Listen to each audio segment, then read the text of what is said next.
Coming up, the New York Football Giants are still playing football, taking on the Philadelphia Eagles this weekend. We get inside the matchup, players that we're watching from a high level, a big QB question from Andrew Makowitz inside and outside the building, and ultimately our picks, our parlays, and big plays all coming up next.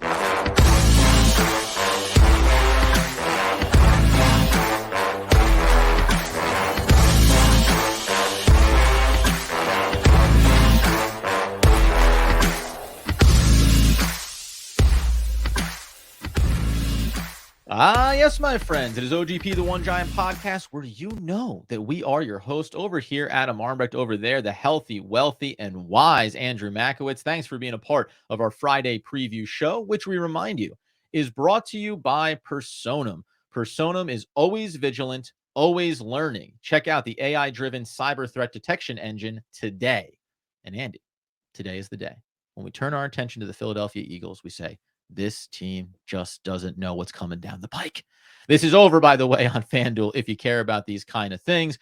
A game where the New York Football Giants, when they eventually take the field against them, are going to be 11.5-point underdogs, plus 490 on the money line with an over-under set at 42.5. We'll talk about picks at the back end of the show, Andy.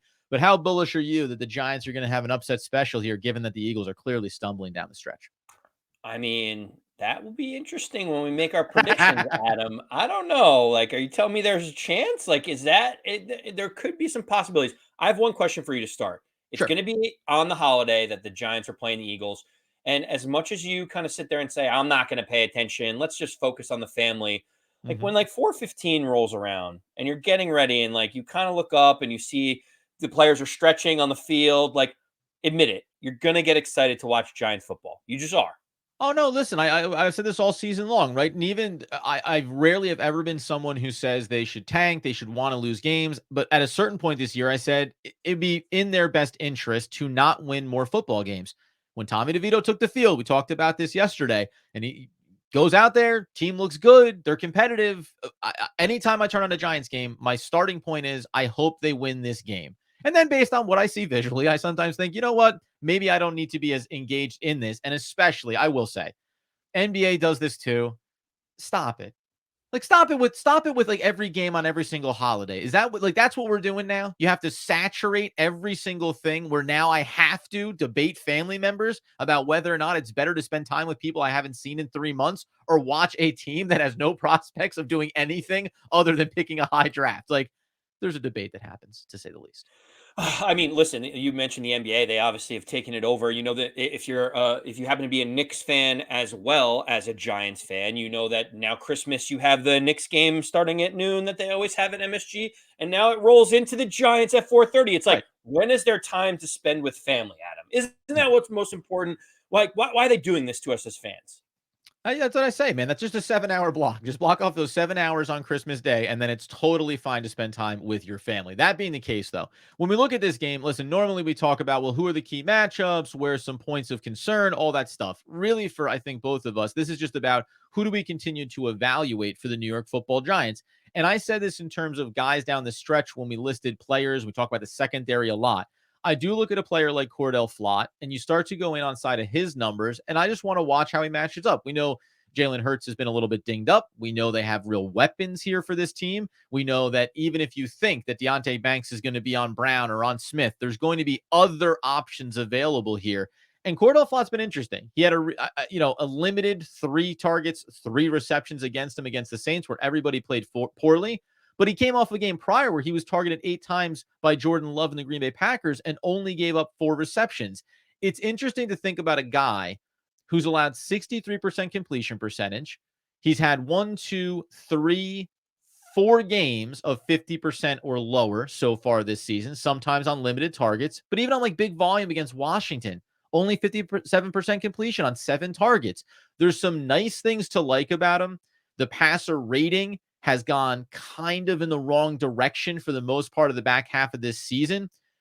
He's just a guy that I need to see. I need to see him continue to take a little stride forward here so that going into next year, we can feel a little bullish about what he's capable of doing and being a critical member of a relatively small core inside of that secondary. Well, it's also interesting for on Cordell Flott because you look at the wide receiving core of the Philadelphia Eagles. He is going to be getting. He's going to be matching up against the number one type wide receiver. At points in the game. Yeah. You look at ADarius Jackson struggling a little bit. The Giants need to know what they have in Cordell Flott. Is Devonta Smith going to be moving on the inside? You would imagine that Banks is going to go against AJ Brown. So the Yeah. development of a guy like Flott, as we mentioned in our show yesterday, is so important because there are so many question marks in this secondary moving forward, Adam. You think ADarius Jackson's going to be gone. You don't know what you're getting in Aaron Robinson. Darnay Holmes might not be here. There's so many question marks that you really, really hope in this game and over the next 3 games that Cordell Flott can look competent enough where you say we have a rotational quarterback that can go up with Deontay Banks into next season. Yeah, and you mentioned Deontay Banks. Not that we're watching him from any standpoint other than, hey, is he continuing to take progressive steps forward because he's been really good for the Giants. I will say, like, you look at high volume games for him, targeted 10 times against Washington, 50% completion, targeted 12 times against the Jets, just 7 completions, 58%, targeted 12 times against the Green Bay Packers, 58 completion percentage. Big moment in that game, knocking away the end zone look from Jordan Love to save a touchdown there. Like, there's been really good moments for him, and he's also been a guy that is on the season. I will say this: this is nitpicking around him because Cordell Flott's only missed 2 tackles this year. Now, sometimes you say, well, it's because you gave up a catch that you're allowed to have the tackle. Deontay Banks has 5 missed tackles. It's only a 7.9 miss percentage because there's been a lot of opportunities for him. Been some really good games. 12 tackles against the Packers, 0 missed. 7 going back against the Raiders, 7 going back against the Commanders. Like little things like that. I'm really focused in the secondary and just saying, like, keep showing me that the technique is right, the execution is strong, and those plays are in there. And it's different levels here when we talk about Banks, we talk about Flott, but that's just where I'm looking. Is there anybody else here that you look at maybe on the offensive side? Because I actually do have a guy that I'll be keeping an eye on here in this game if he gets some reps. Yeah, so Brian Dable in his Wednesday press conference, they were asking like, "Hey, why don't Sterling Shepard and Paris Campbell see the field?" And he was like, "Because we have Wan'Dale Robinson and Jalen Hyatt. That's why." And I was like, "Oh yeah, that makes sense." Not only because he thinks the talent is better, but also those 2 guys are Combined. under Yeah. team control for multiple years and look to be part of the future. And so, like, if this is really the case, then we have to see more of Jalen Hyatt. We have to see Yeah. more of him, especially against an Eagles team that really has struggled against the pass. They are one of the bottom 5 teams in the league in pass defense this year. Like everyone continues to think about the Eagles defense of last year. That is not the same Eagles defense as now. And teams have been able to move the ball on the Eagles. Passing yards per game, 255 passing yards, put them 28th in the league. Opponents throw the ball 65% of the time, which is good for like the second most in the entire league. Teams throw all over the Philadelphia Eagles. And if that's going to be the case, Adam, I'm looking at Jalen Hyatt getting extended reps in this game and saying we need to stretch the field vertically in order to have a chance in this game.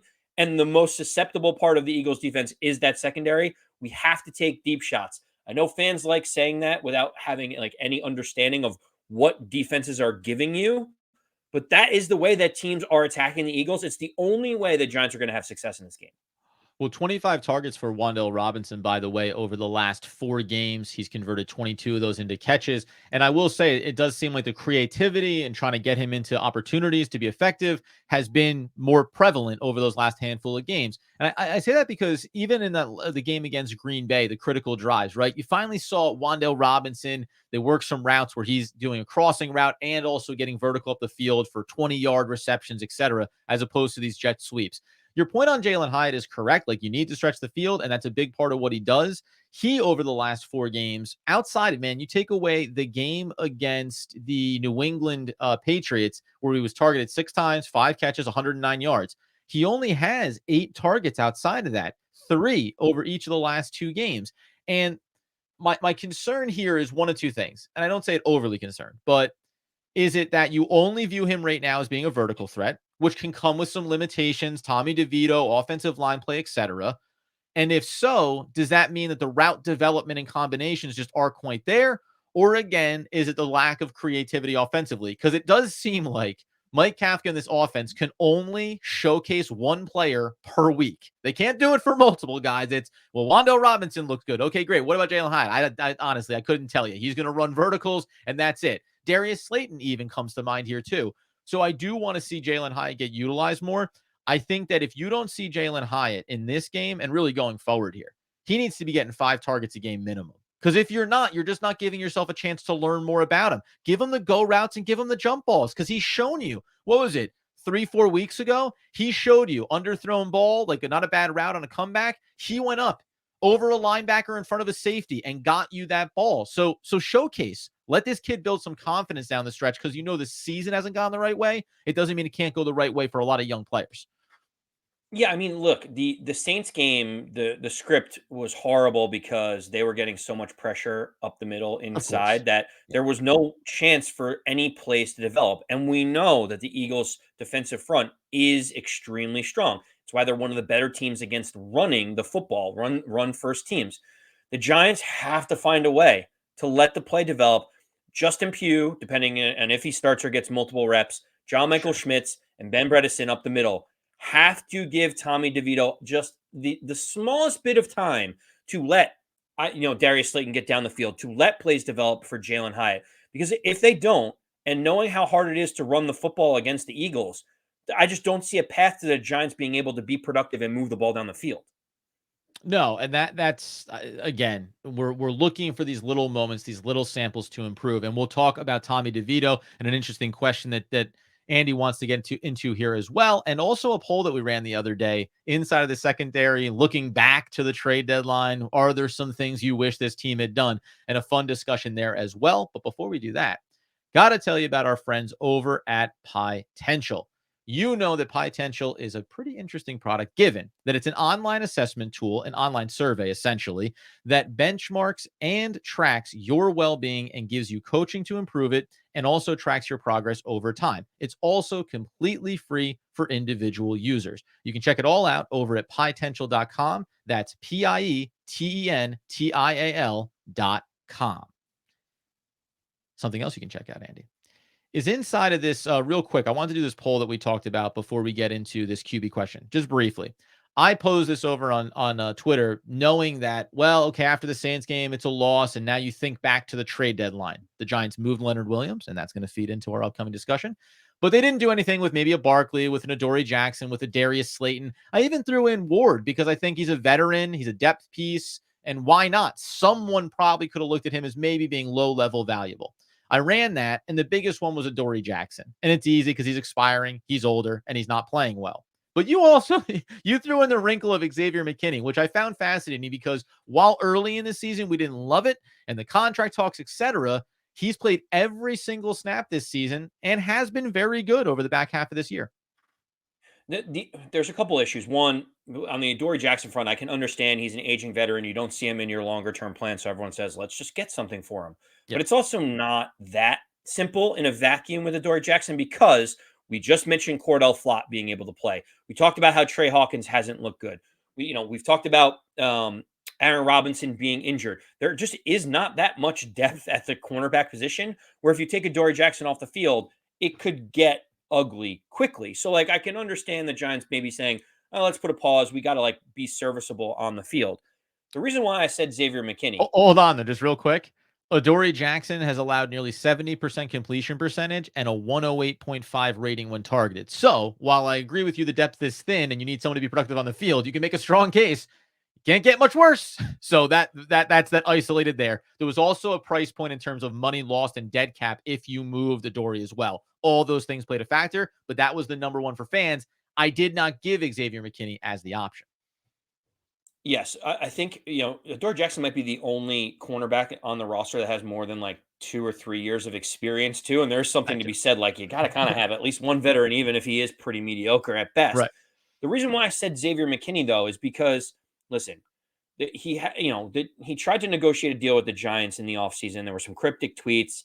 He kind of has been uh, very vocal about his opinions early on in the season. You're not going to put this on the defense, or this is doing well, this is not. They weren't listening to my play calls. There was a whole host of things that Xavier McKinney was talking about. And at That's that right. point, I said we should absolutely trade him, see what value you can get, because there is value to Xavier McKinney. He is a young, good, if not very good, starting safety in this league. Then after the trade deadline, he goes off and rips 3 or 4 of his best games of his career as a Giant. And now it puts the Giants in a weird situation where the better he plays, the higher his price tag goes up for the Giants to keep him, knowing that early on they did not want to pay him. And when they saw when he was disgruntled, like he's very vocal about being disgruntled. To me, like just shipping him off, getting a third round pick for Xavier McKinney resets everything there so that you don't have to worry about all of these random things. Like Adam, do you like now are you paying Xavier McKinney $15 million a year to be your starting safety next to Jason Pinnock? Yeah, it's difficult to me because, and I don't know what this means for the overall defense. I know they've had some really great games and forced a lot of turnovers, and we say, well, if only the offense played better. But I also haven't seen like high leverage moments for this Giants defense, and then even individually for Xavier McKinney. Now, in the spots when they have had that, we've seen this defense not be able to make the big stops, not be able to shut down drives, and that's an overall team thing relative to individual play.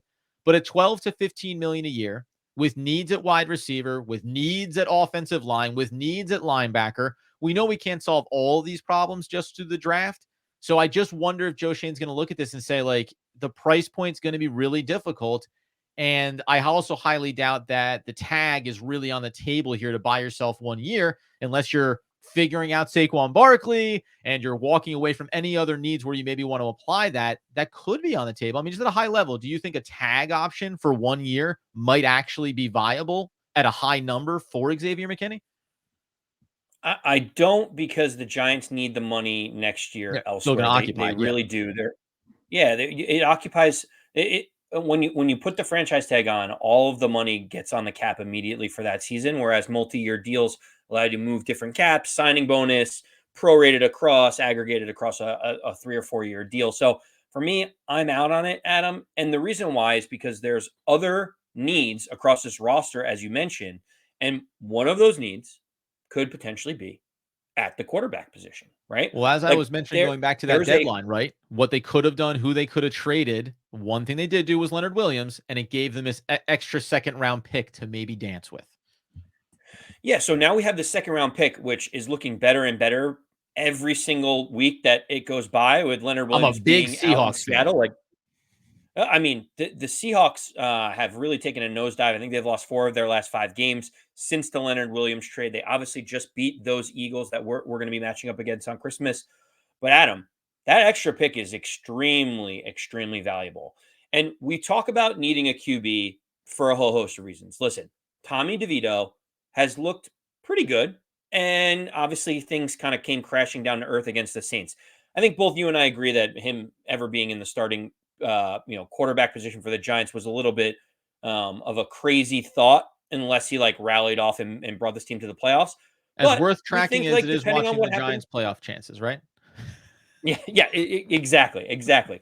And so, listen, we know Tommy DeVito is going to be around.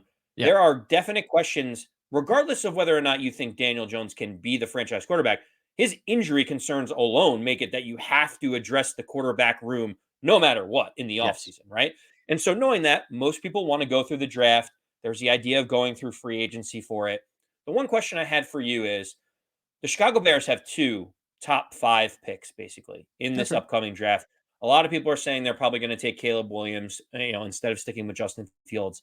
If they decide to go that route, would you be for the Giants trading that second round pick from Seattle to trade for Justin Fields to bring him into this room to either compete with Daniel Jones or take over for Daniel Jones or see what he has, knowing how tremendous his athleticism and his pure talent is?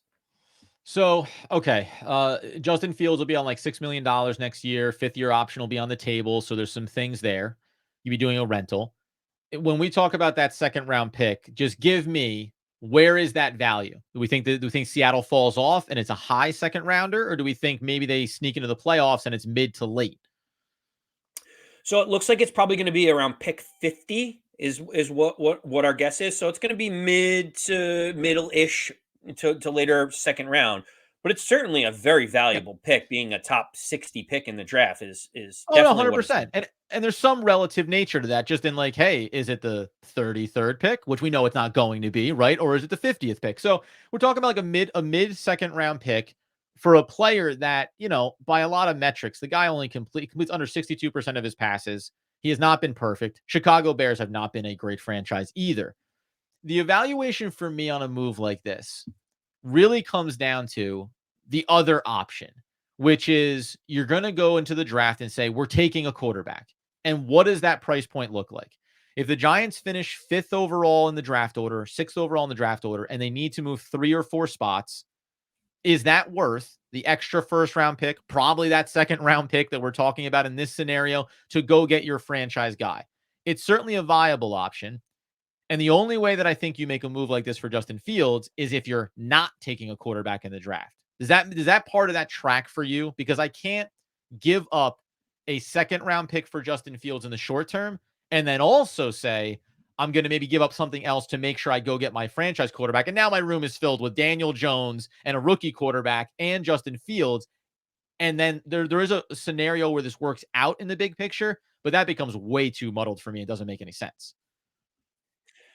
Yeah, I mean, that would be the scenario where you say we have other positions to address. You look at an edge rusher, you look at a wide receiver like Malik Neighbors or Roman Dunze. Like you decide, the quarterback that you want is not available to you in the first round, and then all of a sudden you move out and you say, all right, if we're going to take a second round prospect like Michael Penix, or we could use that second round pick on someone like Justin Fields, who has had Sure. a mixed bag already in the pros.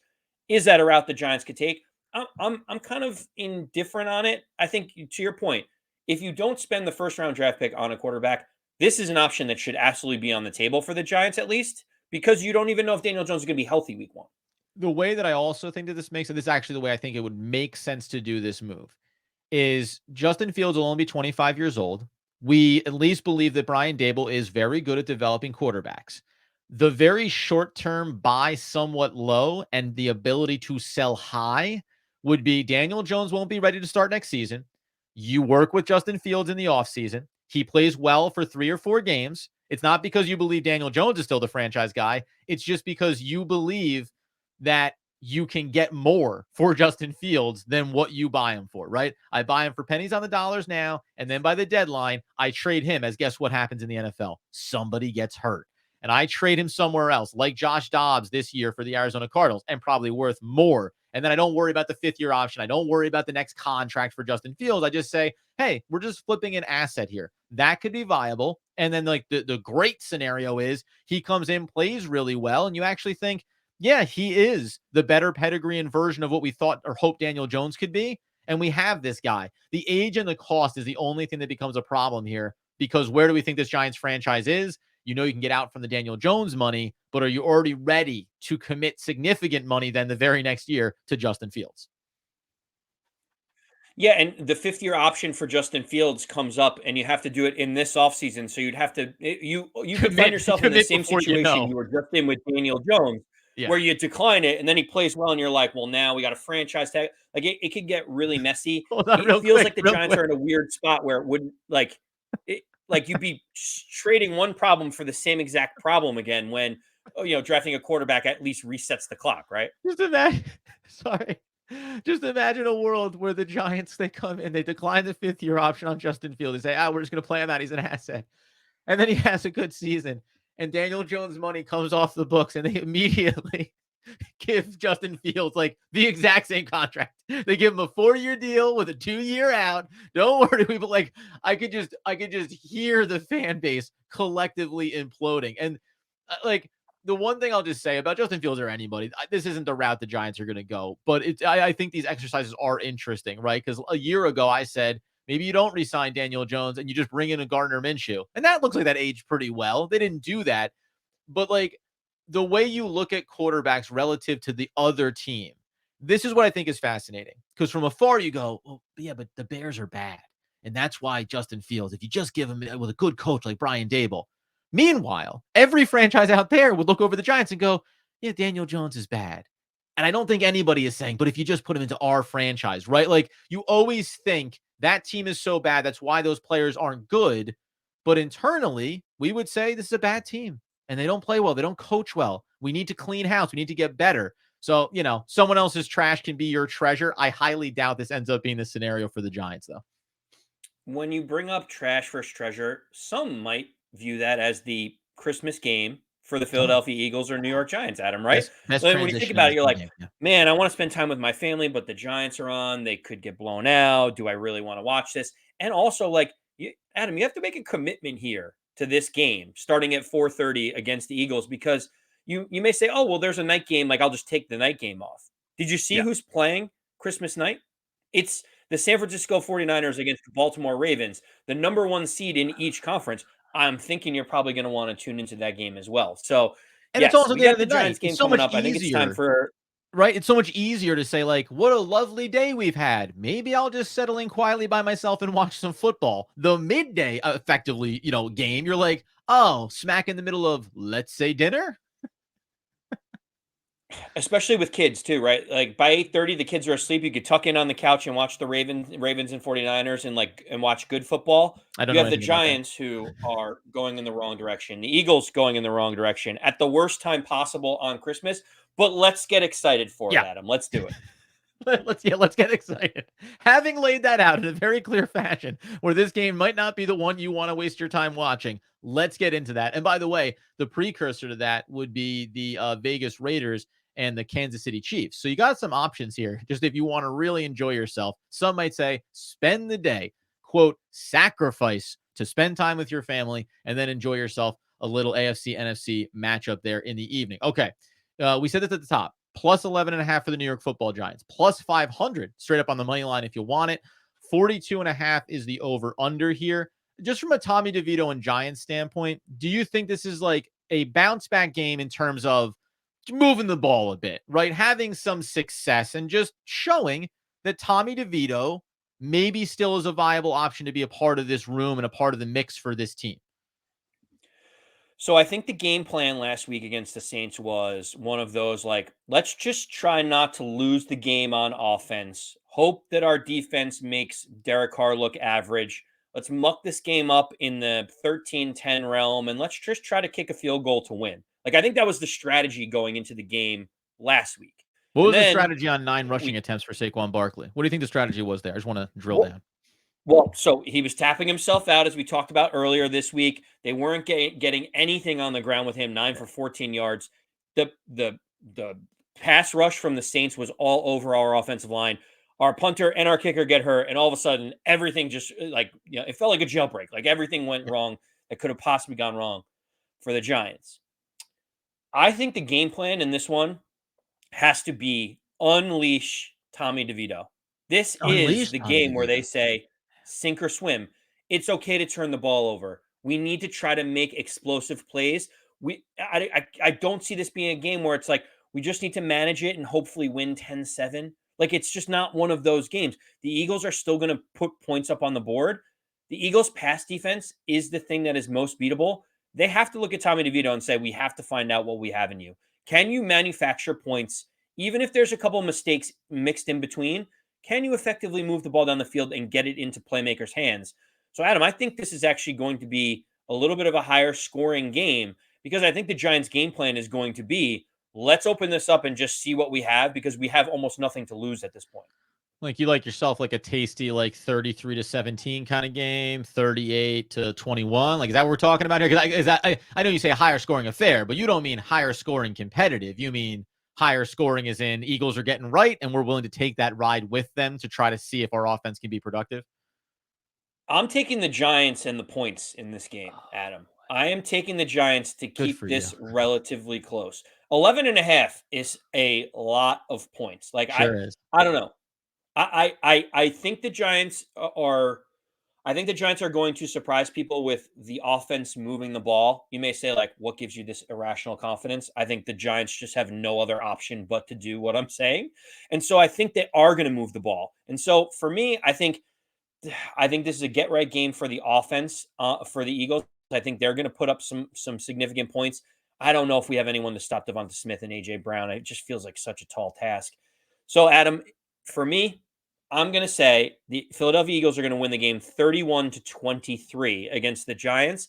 I'm going to say the Giants score some points, have a little bit of a backdoor cover, and Tommy DeVito looks competent and compilates a lot of yards. Touching base here. What was the final score against the Saints? What was it? 21-6, something like 24 to that? 6. Yeah. 24-6. Now that's 18 points. I'm glad you took the Giants and the points.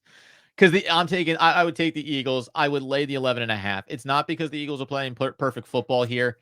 Maybe there is like fight, right? This is a good, like, hey, do you have anything left in you, right? Brian Dable, you want to show that we're still going out and trying to compete and win games. I get it.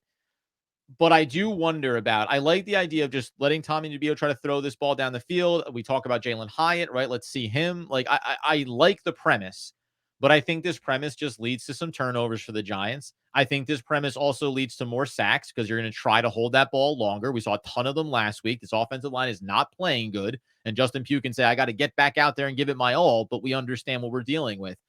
I just think that the Eagles don't have to play a great game to have this be a get right game for them because the Giants are struggling. And I think we're kind of starting to get into run out the clock mode here. So I would lay the points, the over under being set at 42.5. You said 31-23.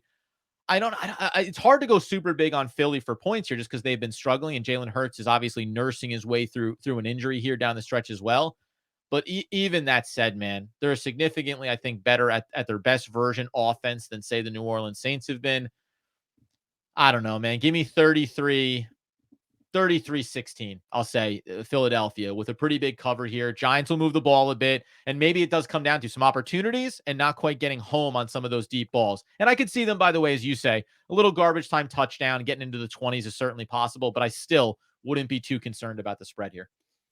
Yeah, you pretty much are thinking along the same lines as me. I just have that extra touchdown mixed in for the Giants.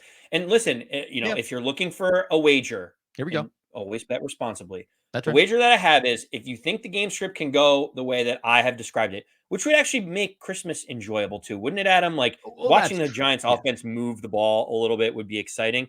I have a little parlay for you, Adam, that I want to give everyone listening. Okay. We talked about getting Jalen Hyatt more touches. Is this the week he finally scores a touchdown? Mhm. I'm going to say let's give it a try. The New York Giants getting an 11.5 points, like I said, I think that's a lot of points in a division game, especially with the Eagles struggling. And the New York Giants over under points in the game is 14.5. Can they get over that? I think they do because they're going to pass their way to it. Mhm. If you parlay the Giants spread, Giants over 14.5, and Jalen Hyatt to score a touchdown, you're basically getting 10-1 on There we your go, money, baby. Adam. Yeah. And so that to me is the best path for the Giants to win. I will be enjoying that responsibly on the couch, during Christmas. And hopefully we see the Giants offense a little bit more competitive than what we saw against the Saints. Certainly, man. Everyone hopefully will enjoy it. I will be also keeping an eye out for a little bit of Eric Gray action here. He had 4 targets, 3 catches for a seismic 6 yards last week against the Saints, but it was the first time, let's start to get this young player a little bit of a sample here. I don't need to see Matt Breida in this football game. When Saquon Barkley taps out, Eric Gray goes in. Let's try to live in reality here, New York Football Giants coaching staff. Let's give this guy some reps. If you could find a total yards over prop for Eric Gray, feel free to throw a couple bucks down because there's a world where if this thing gets out of hand, why are you going to keep running Saquon Barkley into the ground? Only 9 carries last week. I could see Gray getting some garbage time touches here as well. Whether you're celebrating any of the holidays over the course of the next week or so, enjoy it. Spend time with your family. Seriously. Whether or not there's games on, there's always things to get distracted by, but shut it down. Enjoy the food, enjoy the family. Have a really great opportunity to spend some time with those that you care about. We'll be back in on Tuesday reacting to this Monday game action here for the New York Football Giants. And then our next week could be a little bit different. So check in with us on social media at AndyMac214, at Adam Arbrecht, and at One Giant Podcast for a bit of a holiday schedule. Always on YouTube at One Giant Podcast as well. Everybody be well. And as Andrew Makowitz would want, need, and especially this time of year, demand that people know. Happy holidays. Let's go Big Blue.